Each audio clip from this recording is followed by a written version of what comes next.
Seguimos con este espacio de dinámica económica. Tenemos al ingeniero Bernardo Castellano, especialista en materia eléctrica, que le ha dado mucho seguimiento permanentemente, no de manera coyuntural, a este mercado, que es un mercado que mueve tanto dinero y que mueve tantos intereses. Bernardo, nos quedábamos en el déficit de flujo de caja de las distribuidoras de norte, de sur y de este, que ciertamente ha ido aumentando en vez de reducirse.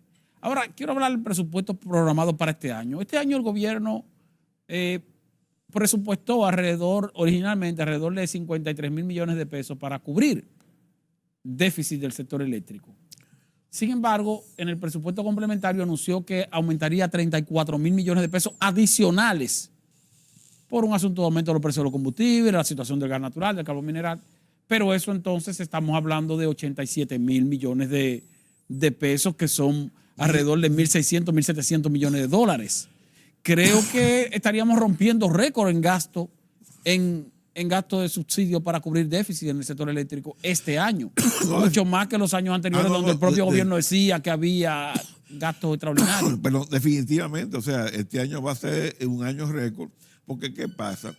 El déficit tiene varios componentes. Uno es el tema de los gastos corrientes, donde en la oposición, el PRM, encabezado por el hoy ministro de Energía y Minas, en el 2019, cuando se iba a firmar por primera vez el pacto eléctrico, exigió públicamente en un documento 10 puntos que debían cumplirse sí o sí para que el PRM pudiera firmar ese pacto. Sí, eso era cuando estaban en la oposición. Claro. Sí. Cuando se tocaba el violín.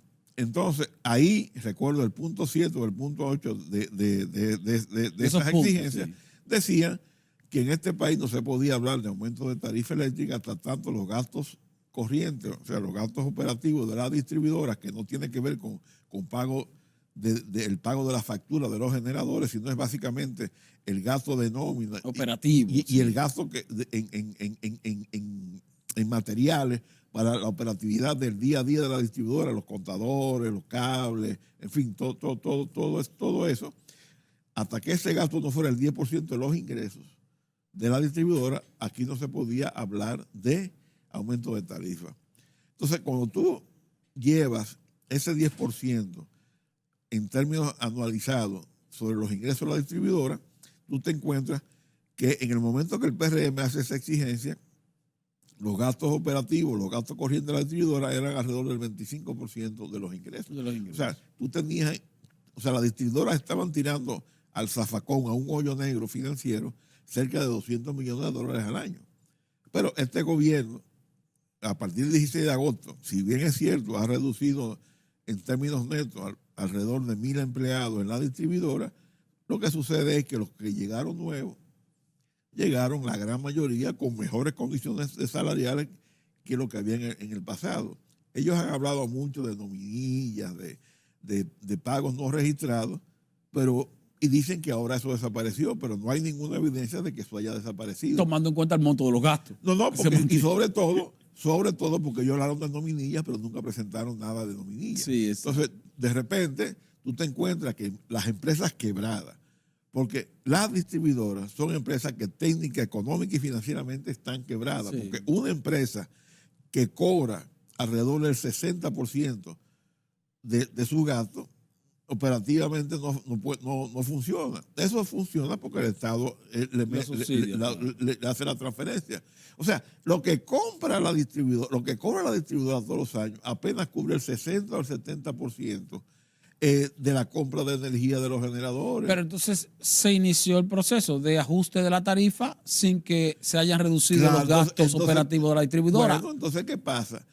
Tú tienes que la distribuidora... Y lo hicieron entonces la misma gente que exigían que tenía que hacer. Exactamente, pero peor aún, el pacto que firmaron fue el mismo pacto que rechazaron, porque no se le cambió ni una coma, ni un punto, ni un acento, ni una falta de ortografía, ni se añadió nada. Entonces lo que criticaron y se opusieron lo firmaron.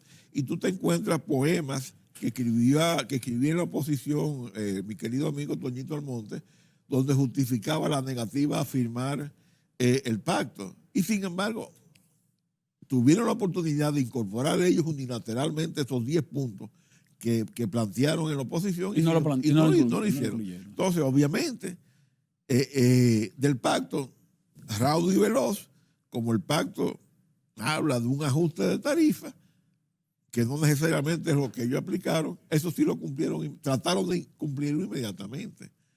Y entonces, ¿cuál es el problema? Que la tarifa que se comenzó a aplicar no es la tarifa técnica. ¿Qué es la tarifa técnica?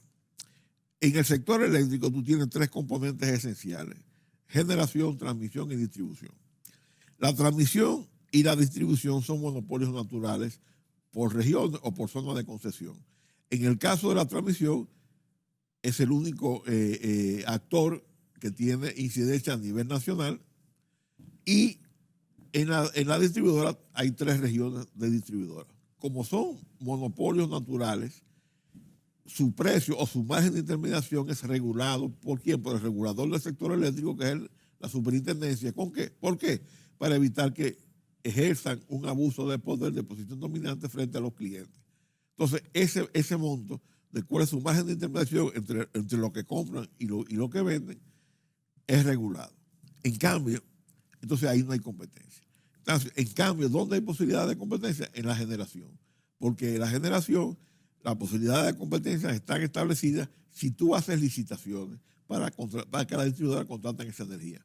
Entonces, cuando se habla de tarifa técnica, lo que se está hablando es de cuál es el margen de intermediación óptimo para una distribuidora y una empresa de transmisión gestionada, dimensionada de manera eficiente, sin exceso de gastos corrientes, sin exceso de empleomanía. Entonces, en el caso de la distribuidora, ese margen de intermediación se sitúa, que se conoce como valor agregado de distribución, entre 4 y 5 centavos. Obviamente, un estudio tarifario que se debe hacer cada 4 años, donde se plantean los gastos que tiene la distribuidora más las inversiones futuras que van a hacer en ese periodo. Eso se trae a valor presente y se anualiza. Entonces te da cuál es el margen de intermediación que deben tener. Entonces, lo teórico de una empresa eficientemente gestionada es entre 4 y 5 centavos. Ya. Ahora bien, ese margen de intermediación que reproduce la tarifa que se aplica, o sea, que está vigente en el sistema eléctrico, en vez de reproducir el margen de intermediación, el VAD técnico, o sea, de una empresa eficiente, reproduce el margen de intermediación de una empresa ineficiente. ¿Por qué? Porque ese margen de intermediación es 10 centavos de dólar. O sea, el doble de lo que debería ser. Y por eso es que tú ves que cada mes que la superintendencia emite una resolución con el tema de la tarifa, habla de tarifa referencial y de tarifa aplicada. Entonces, la diferencia, ellos dicen que es lo que llaman el FETE, el Fondo de Estabilización de Tarifa. Sí, de tarifa. Que es la diferencia entre la tarifa que se pone en vigencia y la que debió ponerse. Ahora, ¿qué pasa? Que la que debió ponerse lo que reproduce es 10 centavos de dólar de más intermediación, porque el objetivo es que sean los usuarios, los clientes que paguen la ineficiencia de la distribuidora. Ahora pero bien, entonces, como quiera que sea, el gobierno desistió de seguir aumentando cada 3 meses la tarifa eléctrica. Claro, aún así quedó alta. Lo que pasa es que la tarifa tiene otro componente. Una cosa es la tarifa. La tarifa es, ¿qué es lo que es la tarifa? La tarifa, el estudio tarifario lo que hace es que te regula los monopolios de transmisión y distribución y te establece los márgenes de intermediación, el valor agregado de distribución y el peaje de transmisión. Y eso es lo que te regula. Ahora, el costo de generación no está regulado, sino que es un tema de oferta y demanda. Sí. Obviamente, si tú haces licitaciones transparentes, competitivas, pues tú tienes la probabilidad de que esa generación vaya hacia la baja. Ahora, ¿qué pasa? Que hay una cosa es la tarifa y otra cosa es la estructura tarifaria. ¿Qué es la estructura tarifaria?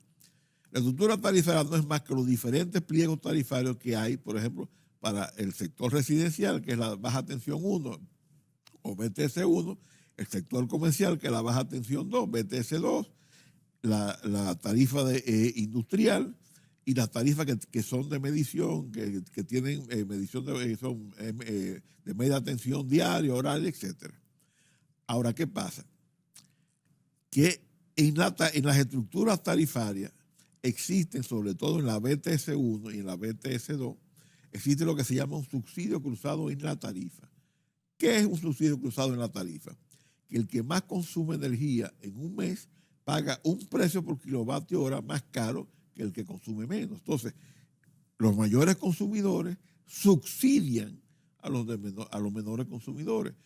Y en el tema de la electricidad se da que si tú consumes más, en teoría es porque tú tienes más. En teoría no, en la realidad es que tienes muchos más equipos electrónicos, eléctricos, obviamente tú tienes un poder adquisitivo mucho mayor. Pero que ya eso es algo más o menos, no voy a decir que lo entiende la gente, pero ya la gente está consciente de que ocurre esa situación aquí con Claro, nuestro sistema entonces, tarifario. ¿qué pasa? Lo que hay detrás también del ajuste tarifario, que es lo que está impactando más los aumentos, que es que las autoridades quieren desmontar ese subsidio cruzado en la tarifa, que no afecta al gobierno, porque lo que sucede es que el que más puede paga más caro y subsidia al que menos puede. Es como en la renta. O sea que en todo caso se pudo dejar así mientras tanto. Bueno, tú pudiste haber dejado, o sea, los aumentos se pudieron haber hecho manteniendo la estructura de subsidio cruzado. Pero fíjate que en los aumentos que se aplicaron, la mayor carga de aumento porcentual era para los consumidores más bajos, porque eran los más pobres. Porque el objetivo es equilibrar la tarifa a un valor único, o sea, que no importa. Lo cual hizo entonces que tuviera mucho más impacto en la reacción de la gente. Sí. Que representa el 75% de los consumidores. O sea, los que consumen al mes 200 kilovatios hora o menos, que es el que tiene en su casa lo esencial, lo básico. El aumento era brutal. Al final del periodo era que todo el mundo iba a pagar, vamos a suponer, al momento. Sí, era tratar de equilibrarlo. Pero 10.50 era el precio máximo, más o menos, que se pagaba al inicio de los ajustes. Al final era que todo el mundo pagara 10.50. Entonces, ¿qué hacía? Que el peso del aumento iba sobre lo que menos podía y menos tenía, y el otro se quedaba pagando. Entonces es una cosa que en términos, vamos a decir, sociopolíticos, claro, es absurdo. Eso equivale a que en la renta, el impuesto sobre la renta que pagamos, todo el mundo pagará la misma tasa, no importa los ingresos. Y hoy día en la renta y prácticamente en todos los países del mundo hay escalas impositivas donde el que menos gana paga un porcentaje menor que el que más gana. Para que sea progresivo y no regresivo. Vamos a una pausa, retornamos en breve con el ingeniero Bernardo Castellano para continuar conversando sobre el tema eléctrico.